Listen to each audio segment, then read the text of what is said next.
दोस्तों जय हिंद। आज हम देखने वाले हैं देश, उसकी राजधानी। ठीक है, देखो दुनिया भर में इतने देश हैं, किसका किसका नाम लेंगे, है ना। लेकिन कुछ देश हैं जो महत्वपूर्ण है और उसके साथ साथ मेन इसमें हम देखेंगे संसद के नाम, है ना। बाकी कोई भी देश जब कोई अपना देश के प्रधानमंत्री या केंद्रीय मंत्री कोई वहाँ पे जाते हैं, है ना, या कोई अधिकारी या वहाँ के कोई मंत्री या अधिकारी अपने देश में आते हैं, है ना, तो हम राजधानी और मुद्रा के बारे में और कुछ चीज़ के बारे में बात कर ही लेते हैं, लेकिन संसद का नाम रह जाता है और संसद का नाम जो है पूछता है। ठीक है, भूटान तो सोंगडू, है ना। बाकी थिम्पू नगुल्ट्रम सेरिंग तोब्गे वहाँ के प्रधानमंत्री हैं। ठीक है, तो सोंगडू वहाँ का क्या है, तो संसद का नाम है। मालदीव के राष्ट्रपति भी अभी हाल में आए थे, है ना। और मालदीव में यूपीआई, भारत यूपीआई लेन देन के लिए लागू हो गया है। अब भारत के जो लोग घूमने जाएंगे वहाँ पे पैसा एक्सचेंज करने की आवश्यकता नहीं है, सीधा अपने यूपीआई से पेमेंट करो। ठीक है, माले वहाँ की राजधानी, रुपया वहाँ की करेंसी और मजलिस वहाँ के संसद को बोलते हैं। ठीक है, वीडियो में हम आगे बढ़े इससे पहले किसी बता दूँ आपको, वीडियो पसंद आए तो अपने दोस्तों के साथ शेयर करना मत भूलिएगा। ठीक है, क्यूबा, है ना, क्यूबा, हवाना इसकी राजधानी, पैसा क्या है तो पेसो, क्यूबियन पेसो। ठीक है, पीपुल्स पावर, पावर तो रहता ही है लोकसभा में, अपने यहाँ देख लो संसद में, है ना, कितना पावर है। तो Cuba, Havana, Cuban peso, people's power. ठीक है, इटली, रोम, यूरो पार्लियामेंट। देखो अंग्रेजी जहाँ पे ज़्यादा इस तरह बोलेंगे ना, ज़्यादातर ऐसे कंट्रीज़ में पार्लियामेंट मिलेगा, है ना। इटली की राजधानी रोम पता होगा, है ना। यूरो तो करेंसी है वहाँ की। डेनमार्क, कोपेनहेगन इसकी राजधानी है। राजधानी के बारे में ज़्यादा दिमाग नहीं लगाना है, राजधानी हम बीच बीच में पढ़ते रहते हैं और याद तो करना ही है, कम से कम 50-60 देशों का आपको याद रहना चाहिए। ठीक है, तो उससे क्या है, बाकी चीज़ को थोड़ा सा एलिमिनेट कर सकोगे। नहीं याद रहेगा तो एलिमिनेट भी नहीं कर पाओगे। कोपेनहेगन इसकी राजधानी है। डेनिस क्रोनर इसका करेंसी है, क्रोनोर, है ना। और फॉलकेटिंग नाम थोड़ा अलग है, ठीक है, याद रखिएगा, डेनमार्क, फॉलकेटिंग। मिस्र की राजधानी पता होगा, पाउंड वहाँ की करेंसी है ना। इजिप्ट बोलते थे पहले, तो इजिप्शियन पाउंड। ठीक है, पीपुल्स असेंबली। रिक्सडॉग ये पूछता है, ठीक है। स्वीडन, स्टॉकहोम, स्वीडिश क्रोना, है ना। स्वीडन की राजधानी स्टॉकहोम, ठीक है। और रिक्सडॉग वहाँ का संसद का नाम है। फ्रांस, नेशनल असेंबली, ठीक है। यूरो और सीएफसी फ्रैंक है वहाँ का करेंसी, यूरो चलता है चूँकि वो यूरोपीय देश है इसलिए भी। जर्मनी, बर्लिन पता होगा, यूरो वहाँ की करेंसी और बुंडस्टैग, ठीक है, वहाँ की संसद का नाम है, पार्लियामेंट का नाम है, क्या नाम है, बुंडस्टैग। ईरान का तेहरान, रियाल वहाँ की करेंसी है। मजलिस वहाँ का संसद का नाम है। मजलिस जो है वो मालदीव का भी है, ठीक है, याद रखना। इराक, बगदाद, इराकी दिनार और नेशनल असेंबली वहाँ का संसद का नाम। इज़राइल, यरूशलेम, न्यू शेकेल, द नेसेट, ठीक है, याद रखना। इज़राइल की एक एजेंसी है ना, खुफिया एजेंसी विभाग, क्या नाम है, मोसाद, ठीक है, मोसाद, ठीक है, याद रखना, ये भी पूछता है। इज़राइल, यरूशलेम, न्यू शेकेल, द नेसेट, ठीक है, द नेसेट वहाँ का क्या है, संसद का नाम है। जापान, डायट है उसकी, है ना, ये भी बड़ा इंपॉर्टेंट है, ये भी पूछता है बहुत, ठीक है। लेबनान तो वैसे ही बहुत नमे में है अभी, है ना, बेचारा बहुत परेशान है। लेबनान, बेरूत, बेचारा नहीं है, यहाँ पे ये समर्थन कर रहे हैं कौन सी आतंकवादी समूह का, हिजबुल्ला, है ना। पूरी दुनिया उसको आतंकवादी संगठन मानती है, उसको ये समर्थन का ही झेल रहा है दंश इजराइल के द्वारा, ठीक है। लेबनीज पाउंड, याद रखना, Lebanese pound. Lebanon, Beirut, Lebanese pound, national assembly, ठीक है। दक्षिण कोरिया, सियोल वहाँ की राजधानी है, पैसा क्या है, तो वॉन, ठीक है। नेशनल असेंबली वियतनाम का भी है, ठीक है। अमेरिका का क्या है, कांग्रेस। ब्रिटेन, लंदन, पार्लियामेंट वहाँ की संसद का नाम, ठीक है।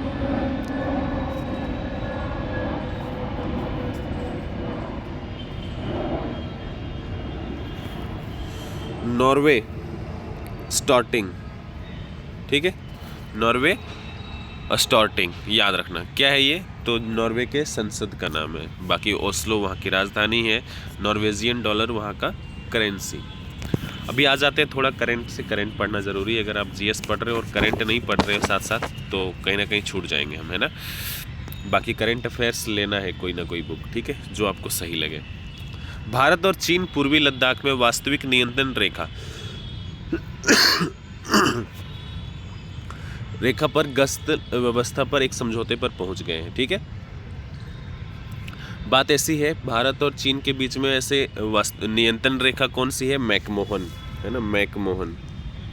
मैकमोहन कौन है, तो विदेश सचिव थे ब्रिटिश भारत के, ठीक है। और यही चीन और भारत के साथ ये मतलब ये रेखा था, है ना, सीमा रेखा था।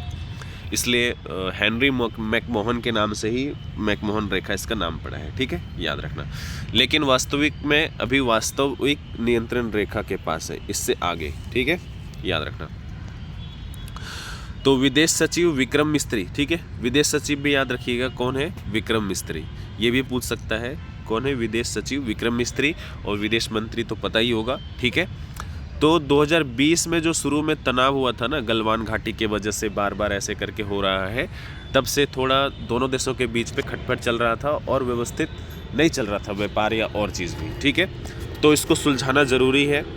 तो इसी क्रम में इससे पहले की जो 2020 में विवाद हुआ था, उसी तरह उसके पहले जो मतलब परिस्थिति थी दोनों देशों के सेनाओं की, कौन कहाँ पे गश्त करेगा, कहाँ पे रहेगा, तो वो यथास्थिति बहाल हो गई है, ठीक है, याद रखना।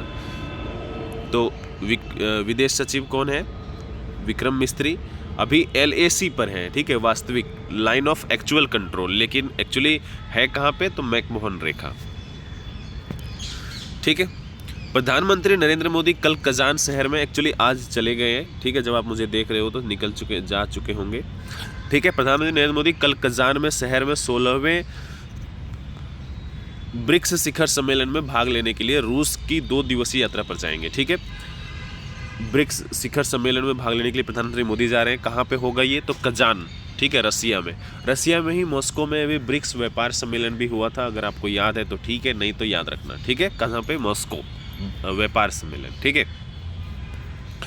इसका थीम क्या है, तो 2 दिवसीय शिखर सम्मेलन का विषय है न्यायपूर्ण वैश्विक विकास और सुरक्षा के लिए बहुपक्षवाद को मजबूत करना, ठीक है, याद रखना क्या है, न्यायपूर्ण वैश्विक विकास और सुरक्षा के लिए बहुपक्षवाद को मजबूत करना, ठीक है। अच्छा, ब्रिक्स का निर्माण कब हुआ, तो याद रखना 2009 में, ठीक है। 2010 में एक और देश शामिल हो गया, जिसका नाम क्या था, तो पहले ब्रिक था, ठीक है, और बाद में S शामिल हो गया, तो हो गया BRICS. Brazil, Russia, India, I for Bharat, C for China, S for South Africa, ठीक है। लेकिन वर्तमान में आगे बढ़ते हैं, 2009 में देश बने थे, ये संगठन बना था। बाद में S जो है साउथ अफ्रीका शामिल हुआ 2010 में। अभी थोड़ा आगे और कुछ देश शामिल हो गए। ब्रिक्स के एक संक्षिप्त नाम में है, जिसका मतलब है ब्राज़ील, रूस, भारत, चीन और दक्षिण अफ्रीका। इसमें मिस्र, इथोपिया, ईरान, संयुक्त अरब अमीरात को भी शामिल किया गया है, ठीक है। 4 और देश कौन कौन से, तो मिस्र, इथियोपिया, ईरान और संयुक्त अरब अमीरात, ठीक है। अच्छा, एक चीज़ और याद रखिएगा, रूस के विदेश में मतलब वहाँ के जो क्या बोलते हैं, राजदूत, जो भारत के राजदूत हैं वहाँ पे, उनका नाम क्या है, तो विनय कुमार, है ना, विनय कुमार, ठीक है। अब से हम कोई देश का नाम आएगा तो राजदूत का भी नाम रखेंगे, ठीक है। और एक और चीज़ याद रखना, कनाडा के साथ आना व्यवस्था बहुत ख़राब चल रहा है, तो कनाडा के जो राजदूत हैं ना, कनाडा के नहीं, भारत के जो राजदूत कनाडा में थे, जिनको भारत सरकार ने वापस बुला लिया, उनका नाम क्या है? तो संजय कुमार वर्मा। ठीक है, याद रखिएगा, ये पूछा जा सकता है। ठीक है, क्योंकि अभी राजनयिक संबंध जो है वो सस्पेंड कर दिया गया है। क्षेत्रीय संपर्क योजना RCS उड़ान है ना, उड़े देश का आम नागरिक। ठीक है, इसको 8 वर्ष हो गए है ना, 8 वर्ष हो गए। 2016 में ये 21 अक्टूबर को लॉन्च किया गया था प्रधानमंत्री मोदी जी के द्वारा उड्डयन मंत्रालय के अंदर में। ठीक है, तो अभी इसको 10 वर्ष के लिए बढ़ा दिया गया है। ठीक, ऐसा विचार किया जा रहा है, बढ़ा दिया गया नहीं है। ये आया क्यों न्यूज़ में? तो न्यूज़ में इसलिए आया क्योंकि नागरिक उड्डयन, जो केंद्रीय नागरिक उड्डयन मंत्री राम मोहन नायडू किंजरापू है ना, वो पहले आते कहाँ से हैं? तो श्रीकाकुलम, आंध्र प्रदेश के श्रीकाकुलम में। ठीक है, देखो स्पेलिंग गलत इधर उधर हो सकता है, श्रीकाकुलम। ठीक है, श्रीकाकुलम याद रखना। ठीक है, कई बार ऐसे प्रश्न पूछता है। ये न्यूज़ में इसलिए है क्योंकि एक हफ्ते से ना लगभग 90 से ज़्यादा फ्लाइट, लगभग 90 फ्लाइट को इमरजेंसी लैंडिंग कराया गया, क्योंकि फ्रॉड गलती मतलब बम की धमकी दे रहे हैं बार बार। ठीक है, अब हवा में है प्लेन तो उसको उतारना ही पड़ेगा, कैसे भी हो, चाहे वो फेक हो। तो इस पे 1982 का एक अधिनियम है ना, 1982 का एक अधिनियम है नागरिक उड्डयन पर, उसको संशोधन करने पर विचार किया जा रहा है कि इसको संज्ञेय अपराध में डाला जाए। जैसे कि मैंने अगर मान लो, हालांकि मैं करूँगा नहीं, ऐसे अगर फ़ोन करके हम बोल दिए ये फ़्लाइट में बम है, तो उसमें क्या दिक्कत तो होगी, जो होना है, पैसा 200 करोड़ का नुकसान हो गया हफ्ते भर में, लेकिन मुझे कुछ नहीं होगा क्योंकि ये अपराध में नहीं आता है। ठीक है, लेकिन अभी संशोधन करके 1982 के अधिनियम में इस पे विचार किया जा रहा है कि इसको संज्ञेय अपराध में डाला जाए। ठीक है, याद रखना। प्रधानमंत्री भारतीय जन औषधि परियोजना, इसको रिलॉन्च किया गया 2018 में। ठीक है, इससे पहले 2014-15 में इसका नाम क्या था? तो इसका नाम था, याद रखिएगा, जन औषधि योजना। ठीक है, जन औषधि योजना 2014-15 में। ठीक है, 2018 में इसको रिलॉन्च किया गया, प्रधानमंत्री भारतीय जन औषधि योजना। इसके आधार पे क्या होता है? तो महंगी दवाइयों से राहत देने के लिए केंद्र सरकार इसको लॉन्च की है।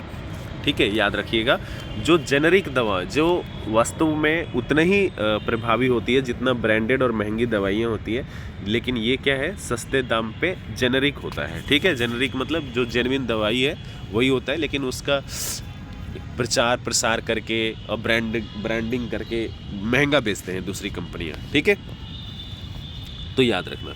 इसके बारे में क्या दिया गया है थोड़ा सा, कि ये पहली बार ऐसा हुआ कि 1000 करोड़ का बिक्री किया है सिर्फ 1 महीने में। ठीक है, इसलिए ये चर्चे में था। ठीक है, तो और वर्तमान में 2014 तक ये केवल जो है 80 जन औषधि केंद्र थे पूरे देश में, अभी 170 गुना, लगभग 14,000 से अधिक हो गए हैं। ठीक है, तो ये हम आप कोई भी खोल सकता है। ठीक है, लेकिन आपके पास इस तरह का कोई लाइसेंस होना चाहिए ना, जैसे डॉक्टर है, फार्मासिस्ट किए हुए हैं, ऐसे लोगों को जिनके पास ये अधिकार है। ऐसा नहीं कि मेरे पास मतलब हम पढ़े लिखे भी नहीं मान लेते हैं, या 10वीं पास है, 12वीं पास है, ऐसे नहीं। जिनके पास सर्टिफिकेट होना चाहिए जो मान्य है, उसके हिसाब से आप भी, हम भी अप्लाई कर सकते हैं केंद्र सरकार के पास। ठीक है, श्रम एवं रोजगार मंत्री मनसुख मंडाविया। ठीक है, ये आते कहाँ से? तो गुजरात राज्यसभा से। ठीक, आगे बढ़ते हैं। असंगठित क्षेत्र के कामगारों के लिए one stop solution e-Shram portal launch किया है। ठीक है, किसके लिए? तो असंगठित, जो असंगठित मतलब जिनका कोई हिसाब किताब नहीं, जैसे ऑटो चला रहे हैं, टेम्पो चला रहे हैं, या निर्माण क्षेत्र में लगे हुए, रोड कंस्ट्रक्शन में लगे हुए हैं, फिर बिल्डिंग निर्माण में लगे हुए, उनके लिए है। ठीक है, तो ये लॉन्च किया गया है किनके द्वारा? तो मनसुख मंडाविया, श्रम एवं रोजगार मंत्री। क्या है? तो one stop solution e-Shram portal है। ठीक है, ये करेगा क्या? तो असंगठित क्षेत्र के कामगारों को विभिन्न सामाजिक सुरक्षा योजनाओं तक निर्बाध पहुंच प्रदान करेगा। ये एक छत की तरह काम करेगा। छत का मतलब एक ऑफिस की तरह काम करेगा, जहाँ से जो असंगठित क्षेत्र के लोग हैं वो क्या क्या उसका लाभ उठा सकते हैं। तो मनरेगा है, पेंशन है विकलांग वाला, है ना, फिर प्रधानमंत्री स्ट्रीट वेंडर से या आत्मनिर्भर योजना वाला जो पैसा है ना, उसका फ़ायदा ले सकते हैं। विधवा पेंशन का फ़ायदा ले सकते हैं। स्किल इंडिया का फ़ायदा ले सकते हैं। ठीक है, याद रखना। जम्मू कश्मीर में प्रोटेम स्पीकर क्या होता है? जब भी पहली बार निर्वाचित होते हैं ना सदस्य, लोकसभा हो विधानसभा हो, तो जो सबसे सीनियर अधिकारी होता है, सबसे सीनियर अधिकारी नहीं, माफ़ करना, जो सबसे सीनियर होता है ना उस सदन का, उसको बनाया जाता है प्रोटेम स्पीकर क्या करते हैं? फिर बाकी के जो सदस्य हैं उनको ये दिलवाते हैं, शपथ दिलवाते हैं। ठीक है, तो जम्मू कश्मीर का प्रोटेम स्पीकर कौन है? तो मुबारक गुल। ठीक है, याद रखना। बाकी जम्मू कश्मीर के बारे में पढ़ चुके हैं। लोकसभा संसद कितने? 5 है ना, और विधानसभा के 114 पीओ के साथ। और अभी वैसे चुनाव कितने पे हुआ है? तो 90। ठीक है, अभी मुख्यमंत्री कौन बन गए? तो उमर अब्दुल्ला। और राज्यपाल कौन है? तो मनोज सिन्हा। ठीक है, याद रखना। अच्छा, अभी हरियाणा का भी थोड़ा सा सुन लेते हैं कि हरियाणा में कौन है, वहाँ पे प्रोटेम स्पीकर कौन बना था, है ना। पूछने को कुछ भी पूछ रहे हैं आजकल। तो रघुवीर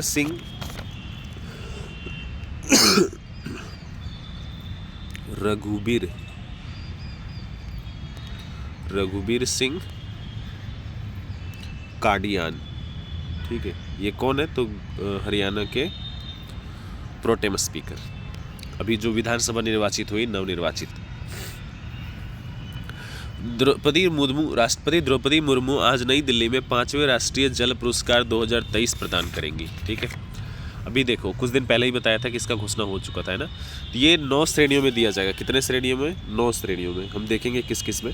ठीक है, तो थोड़ा सा जान लेते जो सबसे इम्पोर्टेंट है। सर्वश्रेष्ठ राज्य में कौन है? तो उड़ीसा। ठीक है, उड़ीसा। दूसरे नंबर पे कौन है? तो उत्तर प्रदेश। तीसरे नंबर पे कौन है? तो गुजरात। ठीक है, गुजरात और पुदुचेरी संयुक्त रूप से हैं। ठीक है, याद रखना। पहले नंबर पे उड़ीसा, दूसरे नंबर पे Uttar Pradesh,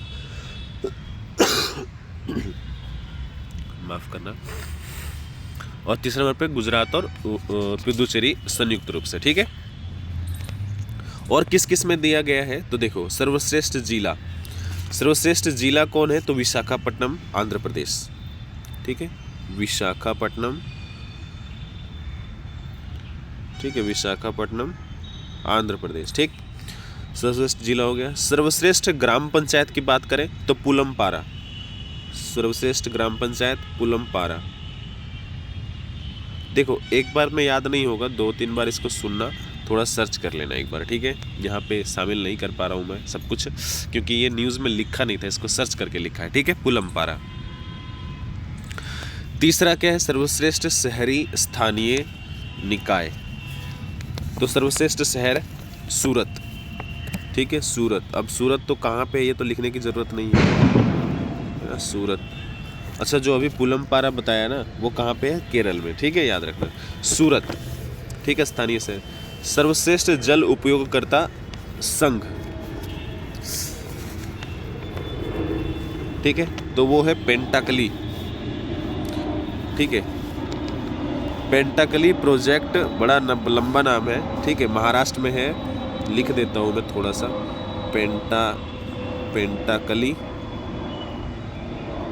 पेंटाकली project union of water association. ठीक है, कहाँ पे है? तो महाराष्ट्र में, वाटर एसोसिएशन। ठीक है, उसके बाद सर्वश्रेष्ठ नागरिक समाज, तो ये किसको मिला है भाई, है ना? तो ये मिला है बाएफ को। बाएफ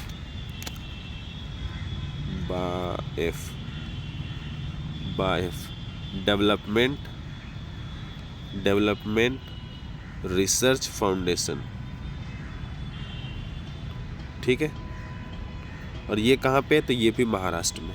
ठीक, इसके अलावा और चीज़ों में मिला है। किसको मिला है? तो स्कूल कॉलेज में। स्कूल कॉलेज में सबसे ऊपर किसको मिला है? श्रेष्ठ पुरस्कार जल के लिए।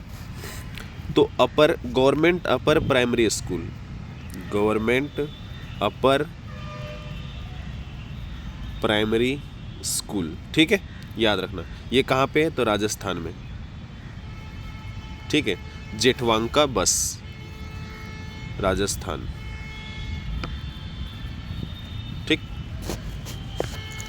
अच्छा, सर्वश्रेष्ठ उद्योग में किसको मिला है? तो उद्योग में मिला है Aravali power company private limited.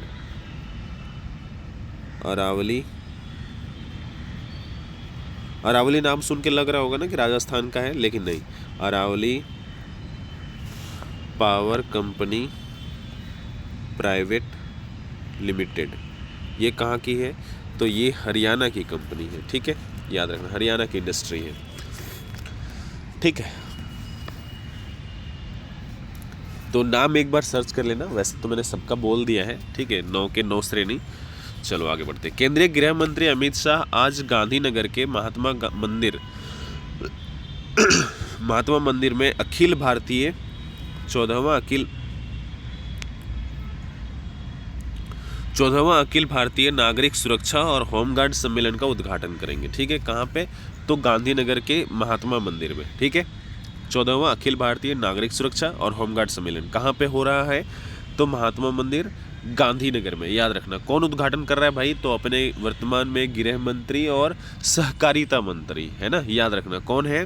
तो अमित शाह, ठीक। इसके साथ राष्ट्रीय डेयरी विकास बोर्ड के 60वें स्थापना दिवस के समारोह में भी शामिल होंगे, ठीक है। राष्ट्रीय विकास बोर्ड की स्थापना कौन किया था, कब किया था, थोड़ा सा बात करें तो याद रखना ये किया गया था 1965 में, और ये दुग्ध क्रांति के जनक डॉक्टर वर्गीज कुरियन के द्वारा, ठीक है, याद रखना, ये इंपॉर्टेंट है, ठीक। कहाँ पे हो रहा है, क्या हो रहा है, कब स्थापना हुआ? हमारे सर्वत्र, ठीक। चलो अभी इतना ही, आगे बढ़ते हैं। 2 दिवसीय राष्ट्रीय स्तर का अमरावती ड्रोन शिखर सम्मेलन, ठीक है। अमरावती शिखर सम्मेलन अमरावती में ही हो रहा है, ठीक है। 2 दिवस का है, राष्ट्रीय स्तर का है ये, ठीक है। कहाँ पे हो रहा है? तो अमरावती कहाँ है? आंध्र प्रदेश में, उसकी राजधानी है। इसमें शामिल कौन हो रहे हैं? तो मुख्यमंत्री चंद्रबाबू नायडू और केंद्रीय नागरिक उड्डयन मंत्री राम मोहन नायडू, ठीक है, याद रखना। ये कहाँ से आते हैं? अभी हम बात किए थे श्रीकाकुलम से, ठीक है। आंध्र प्रदेश ड्रोन कोऑपरेशन द्वारा आयोजित किए जा रहे यह प्रमुख अमरावती ड्रोन शिखर सम्मेलन में 1000 से अधिक प्रतिनिधि भाग लेंगे, ठीक है। कौन, किसके द्वारा आयोजन किया जा रहा है? तो आंध्र प्रदेश ड्रोन कॉरपोरेशन के द्वारा, ठीक है। कहाँ पे? अमरावती में, याद रखना, ठीक। अच्छा, अमरावती का नाम आया है तो अमरावती के बारे में जान लो थोड़ा सा। ये तो राजधानी है ही, लेकिन 25वां भारत का 25वां हाई कोर्ट अमरावती में ही बना है 2019 में। 1/1/2019 में ये कार्य करना शुरू किया, ठीक है, 1 जनवरी 2019 में, ठीक है। पूछेगा क्योंकि ये अंतिम न्यायालय है भारत का, अभी 25वां न्यायालय है, ठीक है। और इसके जो सबसे अभी जो क्या बोलते हैं चीफ जस्टिस है ना, चीफ जस्टिस कौन है? तो वो इम्पोर्टेंट है, वो याद रखिएगा, धीरज सिंह ठाकुर, धीरज है ना, चीफ जस्टिस न्यायमूर्ति धीरज सिंह ठाकुर, ठीक है, धीरज सिंह ठाकुर, याद रखना, ये इंपॉर्टेंट है, ठीक है। अच्छा, वहाँ पे लोकसभा सीटों की संख्या कितनी है? तो 25, और विधानसभा सीटों की संख्या 175। तेलुगु देशम पार्टी की सरकार है। तेलुगु देशम पार्टी की सरकार है क्या? मतलब एनडीए की सरकार है ना, हालांकि वो पूर्ण बहुमत ले आए हैं। आगे बढ़ते हैं। भारतीय महिला क्रिकेट टीम की कप्तान हरमनप्रीत कौर को आईसीसी महिला T20 विश्व कप में 24 का टूर्नामेंट की टीम में शामिल किया गया। आईसीसी के द्वारा महिला 2024 जो T20 है उसमें T20 टूर्नामेंट ऑफ द क्या बोलते हैं विश्व कप 2024 की टूर्नामेंट की टीम में शामिल किया गया है। भारत की एकमात्र प्लेयर है जो अभी खेली थी, जिनका नाम क्या है, और ये भारत की कप्तान भी है, ठीक है, महिला क्रिकेट टीम की, ठीक है, हरमनप्रीत कौर। तो ये पूछा जा सकता है, याद रखना, ठीक। अच्छा, ये हुआ कहाँ पे था? तो होने वाला था बांग्लादेश में, ठीक है, लेकिन उनके पता ही है उनके यहाँ क्या चल रहा है ना, जो मामला गंभीर हो गया उसकी वजह से गड़बड़ हो गया मामला वहाँ पे, और चला गया कहाँ पे हुआ कहाँ पे, तो दुबई और शारजा में। और दुबई में यहाँ इसका हेडक्वार्टर भी है, ठीक है, दुबई और शारजा में, ठीक है, याद रखना, ठीक। अच्छा, जीता कौन अभी T20 महिला विश्व कप? तो जीता है न्यूजीलैंड ने, ठीक है, जीता कौन? तो न्यूजीलैंड ने। अच्छा, हारा कौन? तो south Africa women's team, sorry south Africa है ना, SA विमेंस टीम, ठीक है, T20 वर्ल्ड कप। चलो अभी इतना ही। वीडियो पसंद आए तो हमारे साथ बने रहने के लिए चैनल को सब्सक्राइब करिएगा। मिलते हैं फिर, जय हिंद।